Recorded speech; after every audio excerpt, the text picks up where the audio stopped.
3 months ago, I made my first journey to Malik, the southern colony's capital and Mars's largest city.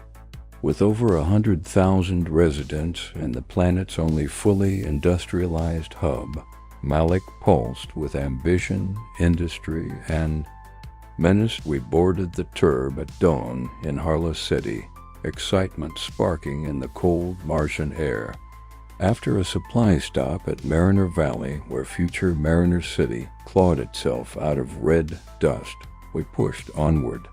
Martha, always bright-eyed, spoke of living there someday.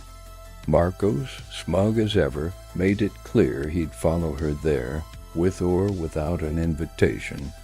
His words left a bitter taste in my mouth. By the time we reached Malik, my unease had only deepened.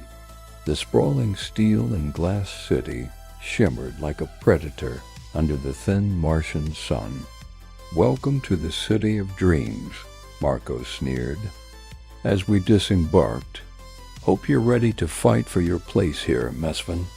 His voice dripped venom, and I could feel the challenge in his eyes. Beneath the surface, Malik revealed its true form, a colossal, spiraling metropolis descending into the Martian crust. Elevators plunged us past 9 levels of tunnels and bridges, the artificial reservoir glimmering at the bottom like a heart pumping life through steel veins.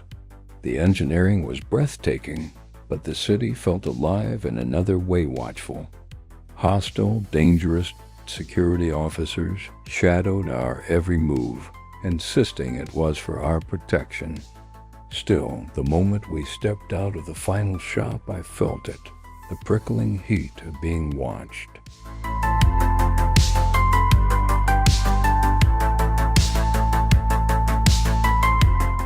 A group of men lingered near the entrance, eyes fixed on us with predatory precision.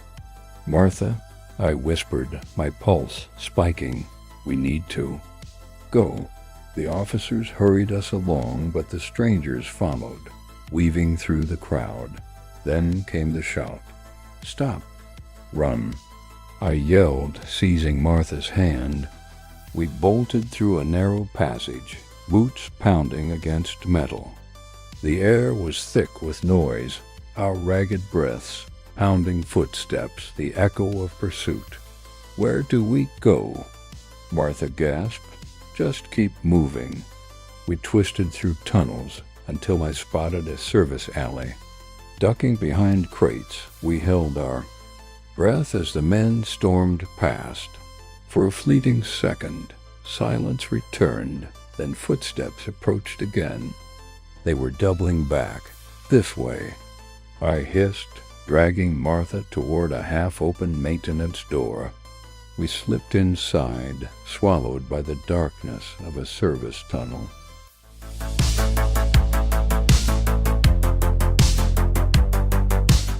The hum of machinery vibrated through the walls, masking our steps. But behind, the hunters had entered too, the echoes of pursuit closing in like a tightening noose.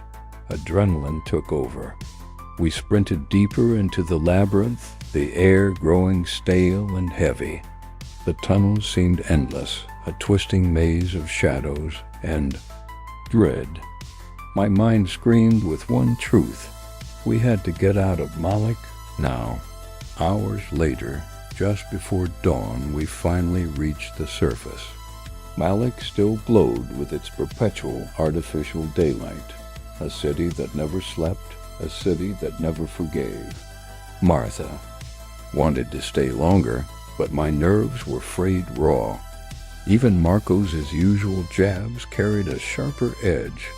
When Martha asked whether Malik might be preparing for war, Marcos, usually so arrogant, grew solemn. "Trust me, I've seen armies building up before. Malik reeks of it." His words chilled me more than the chase.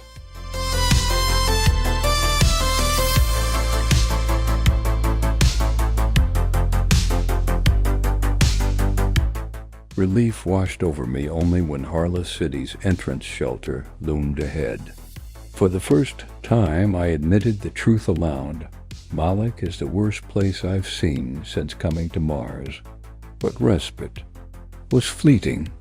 Back in Harla, Marcos cornered me, his tone dripping with menace. I hear you're chasing after Martha. Just remember, I've got connections. You can't win against me.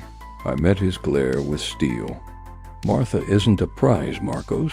She makes her own choices. For the first time, his smirk faltered, replaced by something darker. We'll see about that.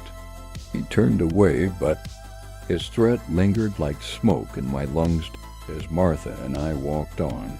I couldn't shake the feeling. Malik hadn't just been a city. It had been a warning.